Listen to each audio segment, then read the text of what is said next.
July 1ನೇ ತಾರೀಕು ನಾನು ಬೆಂಗಳೂರು ಬಿಟ್ಟಿದ್ದು. ಜುಲೈ 6ನೇ ತಾರೀಕು ನಮ್ಮ ಅಳಿಯನ ಮದುವೆ ಇದ್ದಿದ್ದು.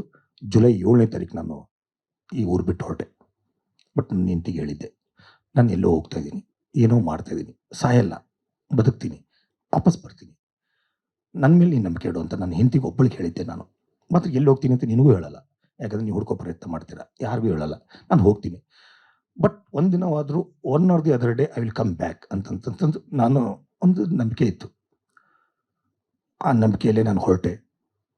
ನಾನು ಅಡ್ಡಾಡ್ಲಾರ ಜಾಗ ಇಲ್ಲ ಸರ್. ಅವತ್ತೇ ಸಿಮ್ ಆಫ್ ಮಾಡಿದೆ. ಸಿಮ್ ಜುಲೈ 7ನೇ ತಾರೀಕು ರಾತ್ರಿ 1:30ಗೆ ನಾನು ಮೊಬೈಲ್ ಆಫ್ ಮಾಡಿದ್ದೀನಿ, ಸಿಮ್ ಆಫ್ ಮಾಡಿದ್ದೀನಿ. ಮಾಡೋಕ್ಕಿಂತ ಮುಂಚೆ ನಾನು ಯಾರ್ಯಾರು ದುಡ್ಡು ಕೊಡಬೇಕಾಗಿತ್ತು, ಯಾರ ಜೊತೆ ನನ್ನ ಕಮಿಟ್ಮೆಂಟ್ಸ್ ಇತ್ತು, ಎಲ್ಲರಿಗೂ ಒಂದು ಮೆಸೇಜ್ ಹಾಕಿದ್ದೀನಿ. ಸರ್ ನಾನು ತೊಂದರೆಯಲ್ಲಿದ್ದೀನಿ, ನಾನು ನಿಮ್ಗೆ ದುಡ್ಡು ಕೊಡಬೇಕಾಗಿತ್ತು, ಕೊಡೋಕ್ಕಾಗಿಲ್ಲ, ಇವತ್ತು ನನ್ನ ಪರಿಸ್ಥಿತಿ ಸರಿ ಇಲ್ಲ, ನಾನು ಊರು ಬಿಟ್ಟು ಹೋಗ್ತಾ ಇದ್ದೀನಿ, ಐ ವಿಲ್ ಕಮ್ ಬ್ಯಾಕ್, ನಾನು ಪ್ಲೀಸ್ ಫಾರ್ಗಿವ್ ಮೀ, ನಾನು ಕ್ಷಮಿಸಿಬಿಡಿ ಅಂತ ಎಲ್ಲರಿಗೂ ಒಂದೊಂದು ಮೆಸೇಜ್ ಹಾಕಿದ್ದೆ ಸರ್. ಒಬ್ಬರನ್ನ ಬಿಟ್ಟಿಲ್ಲ, ಯಾರೋ ಒಬ್ಬರು ಮಿಸ್ ಆಗಿರ್ಬೋದು ಅಷ್ಟೇ, ಗೊತ್ತಿಲ್ಲ. ನಾನೊಂದು 20-23 ಜನ ಇರ್ಬೇಕು ಸರ್. ನಾನು ಕಮಿಟ್ಮೆಂಟ್ ಮಾಡ್ಕೊಂಡಿದ್ದು ಇಂಡಸ್ಟ್ರಿಯಲ್ಲಿ, ಅಂದರೆ 15 ವರ್ಷ ಸರ್ವಿಸಲ್ಲಿ. ಎಲ್ರಿಗೂ ಒಂದೊಂದು ಮೆಸೇಜ್ ಹಾಕಿದೆ. ಮೆಸೇಜ್ ಹಾಕಿ ಮೊಬೈಲ್ ಆಫ್ ಮಾಡಿಬಿಟ್ಟೆ. ರಾತ್ರಿ 1:30ಗೆ ಯಾರೂ ಎಚ್ಚರ ಇರಲ್ಲ, ಯಾರಾದರೂ ನಂಗೆ ರೆಸ್ಪಾನ್ಸ್ ಮಾಡೋಕ್ಕಾಗಲ್ಲ ಆ ಟೈಮಲ್ಲಿ ಅನ್ನೋ ಒಂದೇ ಒಂದು ಧೈರ್ಯ. ಬಟ್ ನನಗೆ ಬೇರೆ ಆಪ್ಷನ್ ಇರಲಿಲ್ಲ ಸರ್. ಅಷ್ಟೊತ್ತಿಗೆ ಮೆಸೇಜ್ ಹಾಕಿಬಿಟ್ಟು ಮೊಬೈಲ್ ಸಿಮ್ ಎಸ್ಬಿಟ್ಟೆ ನಾನು. ಸಿಮ್ ಎಸ್ಬಿಟ್ಟು ಯಾವುದೋ ಒಂದು ಹರಿಯೋ ನದಿಯಲ್ಲಿ ಎಸ್ತಿಬಿಟ್ಟೆ ನಾನು. ಕುಂದಾಪುರದ ಹತ್ರ, ಅದನ್ನು ಹೇಳ್ತೀನಿ, ಕುಂದಾಪುರದ ಹತ್ರ ಒಂದು ನದಿ, ಅಲ್ಲಿ ಹೋಗ್ತಾ ಇದ್ದೆ, ಅಲ್ಲಿ ಎಸ್ತೆ. ಅಲ್ಲೊಂದು ದಿನ ಇದ್ದೆ. ಅಲ್ಲಿಂದ ನಾನು ಸೌದತ್ತಿ ಎಲ್ಲಮ್ಮನ ಬಂದೆ, ಎಲ್ಲಮ್ಮನ ದರ್ಶನ ತೊಗೊಂಡೆ. ಅಲ್ಲಿಂದ ನಾನು ಹಾಗೆ ನನ್ನ ಜರ್ನಿ ಸ್ಟಾರ್ಟ್ ಮಾಡಿದೆ. ಅಷ್ಟರಲ್ಲಿ ನನ್ನ ಫ್ರೆಂಡ್ಗೊಬ್ಬನಿಗೆ ಫೋನ್ ಮಾಡಿದೆ, ನನಗೆ ಹಿಂಗೆ ಆಗ್ಬಿಟ್ಟಿದೆ, ಪ್ರವೀಣ್ ಅಂತ. ಇವತ್ತು ಅವನು ಈಸ್ ನೋ ಮೋರ್. ಪ್ರವೀಣ್ ಅಂತ ಅವ್ರ ಗದಗದವರು. ಅವ್ನು ನಂದೆಲ್ಲ ಒಂದು A to Z ಗೊತ್ತಿತ್ತು. ಅವ್ನಿಗೆ ಹೇಳಿದೆ, ಹಿಂಗೆ ಆಗ್ಬಿಟ್ಟಿದೆ ಕಣವ, ನಾನು ಊರು ಬಿಡುವಂಥ ಪ್ರಸಂಗ ಬಂದುಬಿಟ್ಟಿದೆ, ನಾನು ಬಿಡ್ತಾ ಇದ್ದೀನಿ, ಸ್ವಲ್ಪ ದುಡ್ಡು ಕೊಡೋ ಅಂದೆ. ಕೊಟ್ಟವನು ಒಂದಿಷ್ಟು ದುಡ್ಡನ್ನು ಅರೇಂಜ್ ಮಾಡ್ದೆ. ಆ ದುಡ್ಡನ್ನು ತೊಗೊಂಡು ನಾನು ಹೊರಟೆ.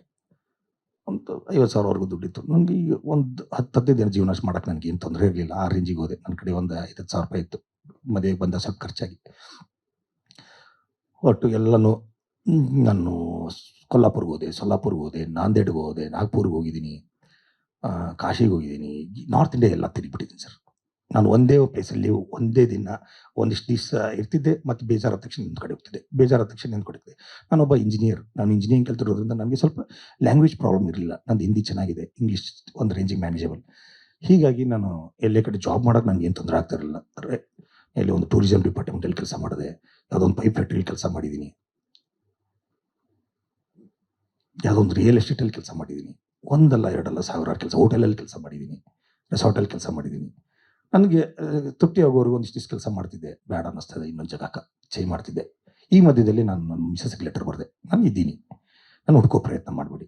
ಮಿಸಸ್ಗೂ ಬರೆದೆ, ನಮ್ಮ ತಂದೆ ತಾಯಿಗೂ ಬರೆದೆ, ನಾನಿದ್ದೀನಿ, ನಾನು ಹುಡ್ಕೋ ಪ್ರಯತ್ನ ಮಾಡಬೇಡಿ, ಬರ್ತೀನಿ, ನಾನು ಆದಷ್ಟು ಬೇಗ ಬರ್ತೀನಿ, ನಾನು ಸಾಯಲ್ಲ, ಗೊತ್ತಿಲ್ಲ ನಾನು ಯಾವಾಗ ಬರ್ತೀನಿ ಅಂತ. ಬರ್ತೀನಿ, ನೀವು ಯಾವುದೋ ಕಾರಣ ಕೊಡ್ಕೋ ಪ್ರಯತ್ನ ಮಾಡುವಂತೆ ಒಂದು ಲೆಟರ್ ಬರೆದು ಹಾಕಿದೆ. ಹಾಗೆ ನಾನು ಜೀವನ ಹೋಯ್ತು. ನನಗೂ ಎಲ್ಲ ಹೆಂಡತಿ, ಮಕ್ಕಳು, ತಂದೆ ತಾಯಿ, ಅಣ್ಣ ತಮ್ಮ, ಅಣ್ಣ ಅಕ್ಕ ಎಲ್ಲರನ್ನೂ ಬಿಟ್ಟಿರೋಕ್ಕೆ ನನಗೂ ಆಗಲ್ಲ. ಇಂಥ ಒಳ್ಳೆ ಫ್ರೆಂಡ್ ಸರ್ಕಲ್ ಇತ್ತು ನನಗೆ. ಎಲ್ಲರನ್ನೂ ಕಳ್ಕೊಂಡು ಹೋಗೋದು ಅಂದರೆ ಅಷ್ಟು ಸರಳ ಅಲ್ಲ ಸರ್. ಆದರೂ ನಾನು 7 ವರ್ಷ ಸರ್ ನನಗೆ ಅಜ್ಞಾತವಾಸದಲ್ಲಿ ಅನುಭವಿಸ್ದೆ ನಾನು. ನಂದು ಆ ಟೈಮಲ್ಲಿ 7:30 ನಡೀತಾ ಇತ್ತು. ನನಗೊಬ್ಬರು ಗುರುಗಳು ಹೇಳಿದರು, ನಿನಗೆ 7:30 ನೀನು ಭಾಳ ಕೆಟ್ಟದಾಗಿದೆ, ಆ ಟೈಮಲ್ಲಿ ಭಾಳ ಹುಷಾರಾಗಿರಬೇಕು ಅಂತ ಹೇಳಿದರು. ಮುಂಚೆನೇ ಹೇಳಿದರು. ಬಟ್ ನಾನು 7:30 ಊರು ಬಿಟ್ಟಿದ್ದೆ. ನನಗೆ ವಾಪಸ್ ಬಂದಿದ್ದು 7:30 ಮುಗಿದ ಮೇಲೆ ಬಂದಿದ್ದೀನಿ. 6-7 ವರ್ಷ ನಾನು ಅಲ್ಲಿಂದ ನೇಪಾಳ್ಗೆ ಹೋದೆ. ನೇಪಾಳದಲ್ಲಿ ನನ್ನ ಇಂಜಿನಿಯರಿಂಗ್ ಫ್ರೆಂಡ್ ಒಬ್ಬರು ಇದ್ದರು. ಅವ್ನಿಗೇನು ಗೊತ್ತಿಲ್ಲ, ಅವ್ನು ಕನ್ನಡ, ನಮ್ಮ ಫಿಲ್ಮ್ ಇಂಡಸ್ಟ್ರಿ ಅದೇನು ಗೊತ್ತಿಲ್ಲ. ಅವ್ನು ನೇಪಾಳದವನು. ನಾನು ಇಂಜಿನಿಯರಿಂಗ್ ಕಲಿಬೇಕಾದಾಗ ಅವನ ಜೊತೆ ನನ್ನ ಕ್ಲಾಸ್ಮೇಟ್ ಅವ್ನು ನೇಪಾಳದಿಂದ ಬಂದು ಜಾಯ್ನ್ ಆಗಿದ್ದ. ಅವ್ನು ಹೇಳಿದೆ, ನಾನು ಸ್ವಲ್ಪ ಫೈನಾನ್ಷಿಯಲಿ ಫೇಲ್ಯೂರ್ ಆಗಿದ್ದೀನಿ, ಐ ನೀಡ್ ಎ ಶೆಲ್ಟರ್ ಅಂತಂದೆ. ಅವನೊಂದು ಶೆಲ್ಟರ್ ಕೊಟ್ಟ ನನಗೆ. ಅವನೊಂದು ರೆಸಾರ್ಟ್ ಇತ್ತು, ಅವನದೊಂದು ಹೋಟೆಲ್ ಇತ್ತು, ಅಲ್ಲಿ ಕೆಲಸ ಮಾಡಿದೆ. ಅಲ್ಲೇ ಎಷ್ಟೋ ದಿನ ಕಳೆದೆ ನಾನು ಜನಕ್ಪುರದಲ್ಲಿ. ಜನಕ್ಪುರ ಅಂತ ಊರು. ಹೀಗೆ ನನ್ನ ಜೀವನ 6 ವರ್ಷ ಹೆಂಗೋ ಕಳೀತು. ಮಿಡ್ಲಲ್ಲಿ ಎಲ್ಲೋ ಒಂದು ಕಡೆ ನಾನು ಲೆಟರ್ ಬರಿತಾ ಇದ್ದೆ, ನನ್ನ ಇದೀನಿ ಅನ್ನೋ ಕ್ಲೂ ಕೊಡ್ತಿದ್ದೆ, ನಾನು ಅಷ್ಟು ಮಾತಾಡ್ತಿದ್ದೆ. ನನ್ನ ಫ್ರೆಂಡ್ ಪ್ರವೀಣ್ ಅನ್ನೋ ಒಂದು ಕಡೆ, ಅವನಿಲ್ಲ ಈಗ, ನೋ ಮೋರ್. ಅವನೇ ನನಗೆ ದುಡ್ಡು ಕೊಟ್ಟಿದ್ದು. ಪಾಪ ಅವನು ನೋಡೋಕ್ಕೂ ಆಗಲಿಲ್ಲ ನಾನು. ಪಾಪ ನನ್ನ ಕಷ್ಟದಲ್ಲಿ ಹೆಲ್ಪ್ ಮಾಡಿದವನು. ಅವನ ಮೂಲಕ ನಾನು ಗದಗಲ್ಲಿ ಸ್ವಲ್ಪ ಸಣ್ಣ ಪುಟ್ಟ ಏನು ನಡೀತಾ ಇದೆ ಅಂತ ತಿಳ್ಕೊತಾ ಇದ್ದೆ ವಿಷಯಗಳನ್ನ.